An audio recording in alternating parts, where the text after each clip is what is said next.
नवरात्रि का आरंभ केवल मंदिरों की आरतियों से नहीं होता।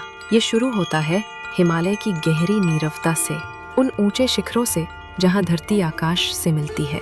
उसी पर्वत की गोद से जन्मी एक कन्या, शैलपुत्री, देवी का पहला स्वरूप। बाएं हाथ में खिला कमल, दाएं हाथ में प्रज्वलित त्रिशूल। उनके नीचे वृषभ खड़ा है और उनके मुख पर अद्भुत शांति, इतनी स्थिरता कि आंधियां भी उनके आगे थम जाएं। कहा जाता है यही सती का पुनर्जन्म है, वही सती जिन्होंने शिव के लिए अपना जीवन अग्नि में समर्पित कर दिया, अब पुनः लौटी हैं अडिग शक्ति की जड़ बनकर।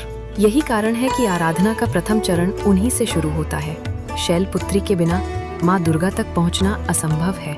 उनका वृषभ केवल वाहन नहीं बल्कि भक्ति का रूपक है, दिखाता है कि शक्ति का स्रोत धैर्य और विश्वास है। उनके त्रिशूल की ज्वाला अज्ञान का नाश करती है और उनके कमल की पंखुड़ियां बताती हैं कि जीवन के कीचड़ में भी पवित्रता जन्म ले सकती है। प्राचीन स्तोत्र कहते हैं जो अपनी साधना शैलपुत्री से शुरू करता है उसे जीवन में अचल आधार मिलता है।